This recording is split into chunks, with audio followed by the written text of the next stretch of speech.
प्यारे भक्तगणों, आज मैं आपको सुनाऊंगी प्रदोष व्रत कथा। पंचांग के अनुसार इस बार चैत्र महीने की शुक्ला पक्ष की त्रयोदशी तिथि 20 अप्रैल दिन शनिवार को रात 10:41 पर शुरू होगी। इस तिथि की समाप्ति 22 अप्रैल दिन रविवार को 1:11 AM पर होगी। प्रदोष काल के मुहूर्त और उदया तिथि के आधार पर हिंदू नव वर्ष का पहला प्रदोष व्रत 21 अप्रैल को रखा जाएगा। रविवार होने के कारण यह रवि प्रदोष व्रत भी है। इस बार प्रदोष व्रत में 3 शुभ योग बन रहे हैं। उस दिन सर्वार्थ सिद्धि योग, रवि योग और अमृत सिद्धि योग बनेंगे। व्रत वाले पूरे दिन सर्वार्थ सिद्धि योग बना है। वहीं रवि योग शाम 5:08 से शुरू होगा और अगले दिन 22 अप्रैल को 5:48 तक रहेगा। ऐसे ही अमृत सिद्धि योग भी 5:08 PM से अगले दिन 5:48 AM तक रहेगा। सर्वार्थ सिद्धि योग में आप जो भी कार्य करेंगे वह सफल सिद्ध हो सकता है। उस व्रत का पूजा मुहूर्त। इस साल हिंदू नव वर्ष के पहले प्रदोष व्रत के दिन पूजा के लिए 2 घंटे से अधिक का शुभ समय मिलेगा। 21 अप्रैल को रवि प्रदोष व्रत की पूजा के लिए शुभ मुहूर्त शाम 6:51 से रात 9:02 तक है। रवि प्रदोष वाले दिन उत्तरा फाल्गुनी नक्षत्र सुबह से शाम 5:08 PM तक है। उसके बाद से हस्त नक्षत्र है। वही व्याघात योग सुबह से अगले दिन 22 अप्रैल को 3:45 AM तक है। प्रदोष व्रत के दिन ब्रह्म मुहूर्त प्रातः 4:21 से लेकर सुबह 5:05 AM तक है। उस दिन का अभिजीत मुहूर्त यानी शुभ मुहूर्त 11:54 AM से 12:46 PM तक है। रवि प्रदोष व्रत के दिन रुद्र अभिषेक का सुंदर योग बना है। उस दिन शिव वास नंदी पूरे दिन है। देर रात 1:11 AM के बाद भोजन में होगा। प्रदोष के दिन आप रुद्र अभिषेक कराना चाहते हैं तो शुभ समय है।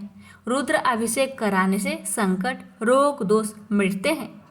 शिव कृपा से सब दुख दूर होते हैं। आइए प्यारे भक्तगणों, श्रवण करते हैं रवि प्रदोष व्रत की महात्म्य कथा। एक समय सर्व प्राणियों के हितार्थ परम पावन भागीरथी के तट पर ऋषि समय द्वारा विशाल गोष्ठी का आयोजन किया गया। इस सभा में व्यास जी के परम शिष्य पुराण वेता सूत जी महाराज हरि कीर्तन करते हुए पधारे। सूत जी को आते हुए देखकर सौनकादि 88,000 ऋषि मुनियों ने खड़े होकर दंडवत प्रणाम किया।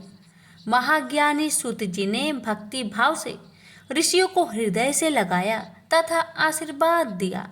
विद्वान ऋषिगण और सब शिष्य आसनों पर विराजमान हो गए।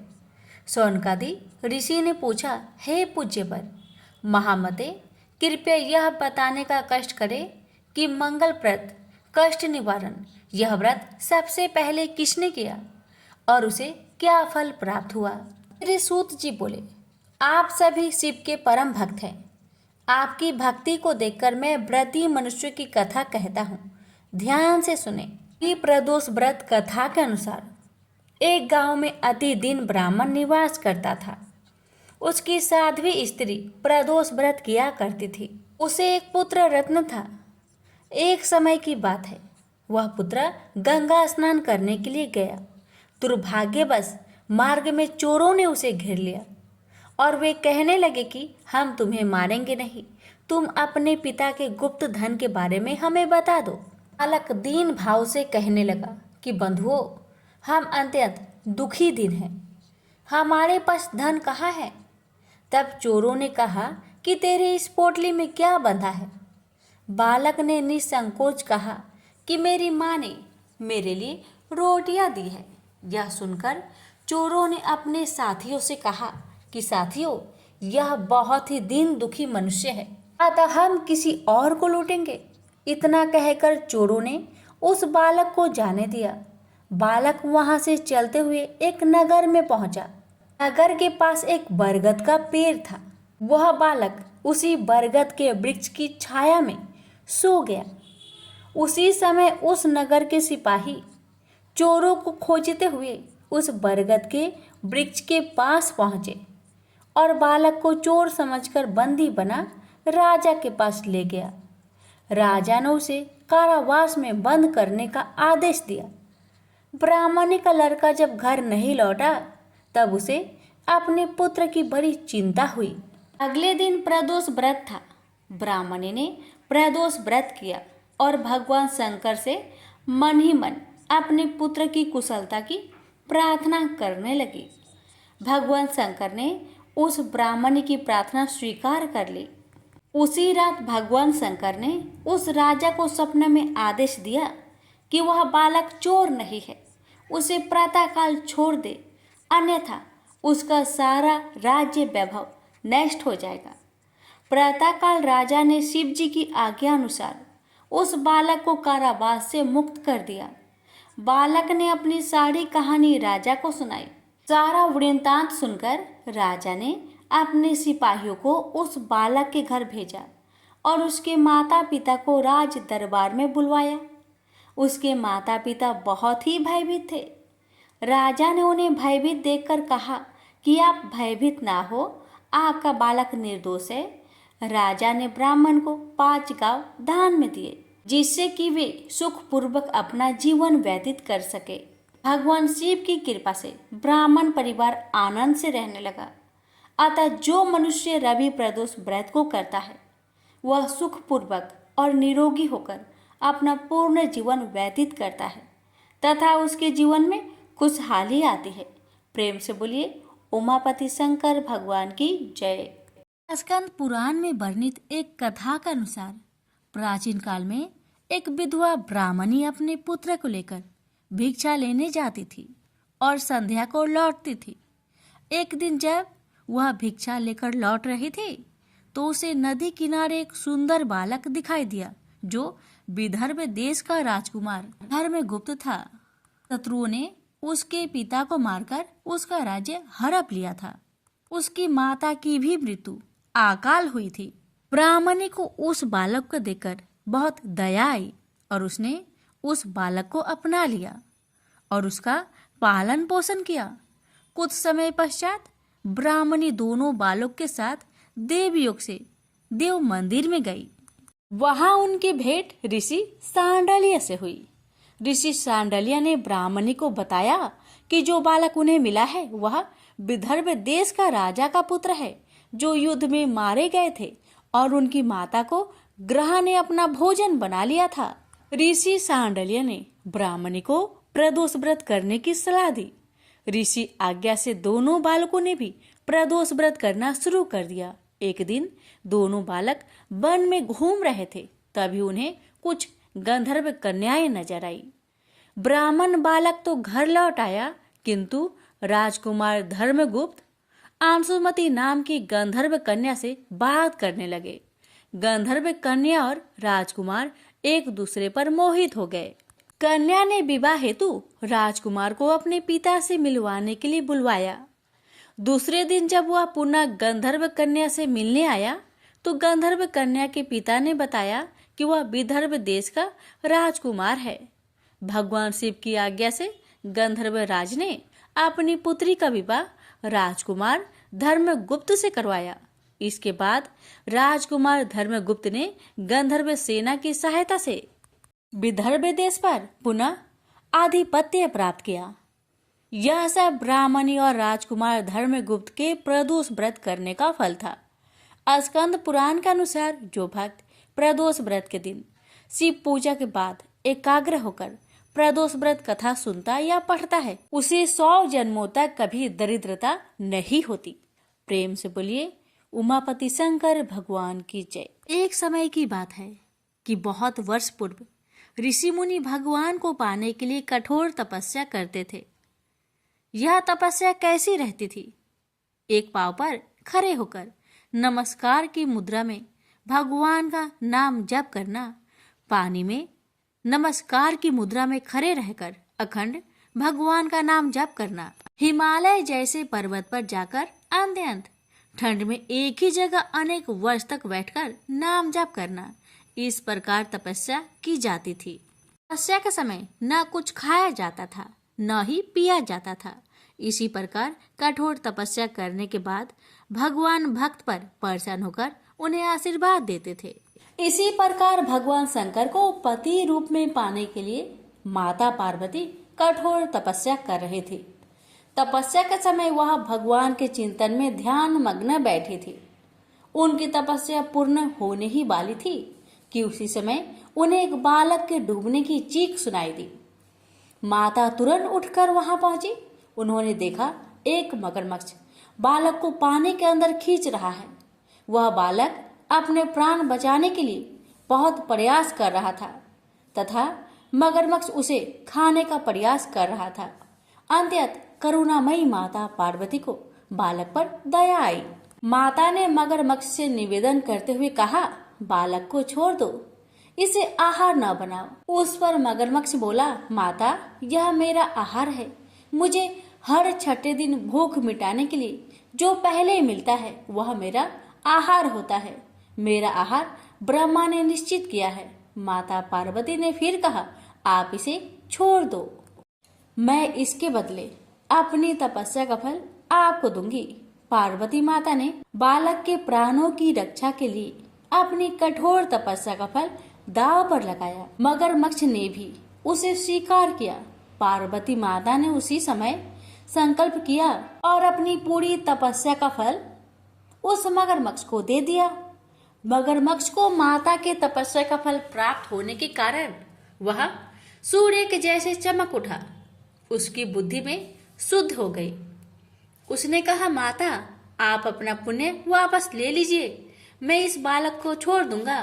माता ने तो वचन दिया था, इसलिए उन्होंने तपस्या का फल वापस लेने से मना कर दिया और वह बालक को गोद में लेकर ममता से दुलारने लगी।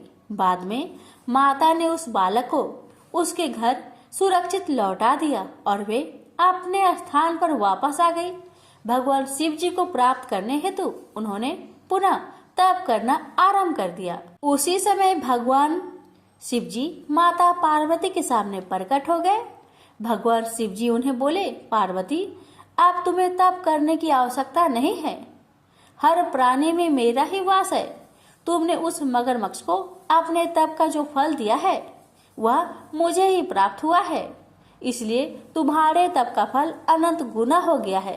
तुमने करुणा और ममता से द्रवित होकर बालक की रक्षा की, इसलिए मैं तुम पर प्रसन्न हूँ और तुम्हें अपनी पत्नी के रूप में स्वीकार करता हूँ। प्रेम से बोलिए उमापति शंकर भगवान की जय। एक समय की बात है, एक क्षेत्र में पुत्र की प्राप्ति हेतु भगवान शिव से आज्ञा लेकर पार्वती ने 1 वर्ष तक चलने वाले पुण्य व्रत का समापन किया।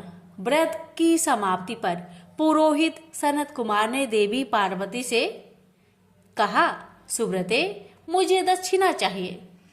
पार्वती ने मुंह मांगी दक्षिणा देने का वचन दिया। फिर क्या था, पुरोहित बने सनत कुमार ने अस्वाभाविक दक्षिणा की याचना की। देवी इस व्रत में दक्षिणा स्वरूप मुझे अपने पति को दीजिए। यह सुनते ही देवी पार्वती पर जैसे वज्रपात हुआ। वो व्याकुल होकर विलाप करती हुई मूर्छित हो गई।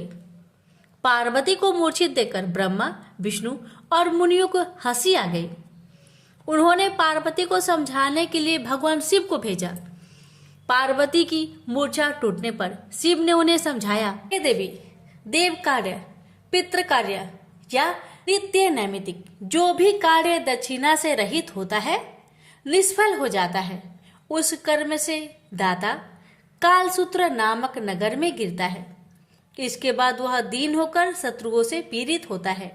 ब्राह्मण को संकल्प की हुई दक्षिणा उस समय न देने से वह बढ़कर कई गुना हो जाती है। भगवान विष्णु और ब्रह्मा ने पार्वती से धर्म रक्षा के लिए अनुरोध किया। धर्म ने भी समझाया, देवताओं ने भी कहा, मुनियों ने भी दक्षिणा देने की प्रेरणा दी। फिर भी पार्वती चुप रही। तब सनत कुमार ने कहा, हे शिवे, या तो आप मुझे दक्षिणा में अपने पति को प्रदान कीजिए या अपने दीर्घकालीन कठोर तप का फल भी त्याग दीजिए। इस महान कर्म की दक्षिणा न मिलने पर मैं इस दुर्लभ कठोर व्रत का फल ही नहीं, आपके समस्त कर्मों का फल भी प्राप्त कर लूंगा। उद्गन होकर पार्वती ने कहा, पति से वंचित हो जाने वाले कर्म से क्या लाभ? दक्षिणा देने तथा धर्म और पुत्र की प्राप्ति से मेरा क्या हित होगा? पृथ्वी देवी की उपेक्षा कर वृक्ष की पूजा करने से क्या प्राप्त हो सकेगा? साध्वी स्त्रियों के लिए पति 100 पुत्र के समान होता है। ऐसी स्थिति में यदि व्रत में अपने पति को ही दक्षिणा दे दी जाए तो पुत्र से क्या लाभ? यह सत्य है कि पुत्र पति का ही अंश होता है, लेकिन उसका एकमात्र मूल तो पति ही होता है। मूल धन के नष्ट होने पर समस्त व्यापार ही विनष्ट हो जाता है। उसी समय आकाश में देवताओं और ऋषियों ने एक रत्न निर्मित रथ देखा जो पार्षदों से घिरा हुआ था। उस रथ से श्री नारायण उतरकर देवताओं के सम्मुख उपस्थित हुए। उन श्री नारायण को ब्रह्मा, विष्णु और शिव ने रत्न सिंहासन पर बैठाकर उन्हें प्रणाम किया और हाथ जोड़कर गदगद कंठ से स्तुति की। वहां का सारा वृत्तांत जानकर श्री नारायण ने कहा, शिव प्रिया पार्वती का यह व्रत लोक शिक्षा के लिए है, अपने लिए नहीं, क्योंकि ये तो स्वयं समस्त व्रतों एवं तपस्याओं का फल प्रदान करने वाली है। इनकी माया से ही चराचर जगत मोहित है। फिर उन्होंने पार्वती को संबोधित कर कहा, हे शिवे, इस समय तुम महादेव जी को दक्षिणा में देकर अपना व्रत पूर्ण कर लो। फिर समुचित मूल्य देकर अपने जीवन धन को वापस ले आना। गौओं की भांति शिव भी विष्णु के शरीर में ही है, अतः तुम ब्राह्मण और गो मूल्य प्रदान कर अपने पति को लौटा लेना। यह कहकर वे अंतर ध्यान हो गए।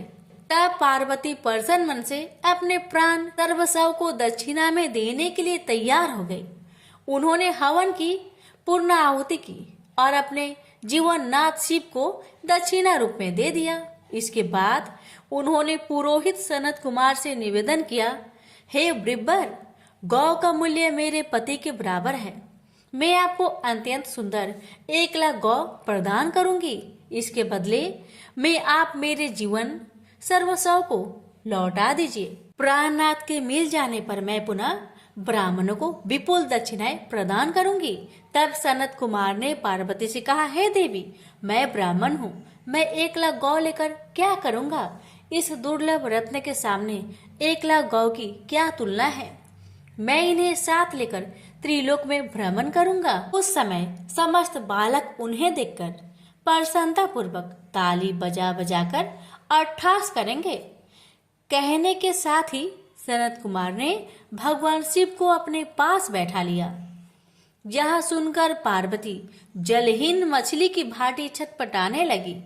उन्होंने मन ही मन सोचा, कैसा दुर्भाग्य है मेरा कि मुझे ना तो अभिष्ट देव का दर्शन ही हुआ और ना ही व्रत का फल प्राप्त हो सका। आधीर होकर वे अपने प्राण त्यागने के लिए प्रस्तुत हो गई। अकस्मात उसी समय आकाश में तेज समूह प्रकट हुआ। उस तेज समूह को देखकर पार्वती ने उससे अपने ऊपर दया करने को कहा और उस महान तेजो राशि के मध्य विश्व मोहन श्री कृष्ण स्वरूप का दर्शन किया। ऐसे भुवन मोहन अनूप रूप को देखकर भगवती पार्वती उसी के सदृश पुत्र की कामना करने लगी और उसी क्षण उन्हें वह वर भी प्राप्त हो गया। तदंतर वह तेज वही तिरोहत हो गया। तब देवताओं ने ब्रह्मा पुत्र सनत कुमार को समझाया। सनत कुमार ने दिगंबर शिव को उनकी प्राणेश्वरी पार्वती को लौटा दिया। तो प्रेम से बोलिए उमापति शंकर भगवान की जय।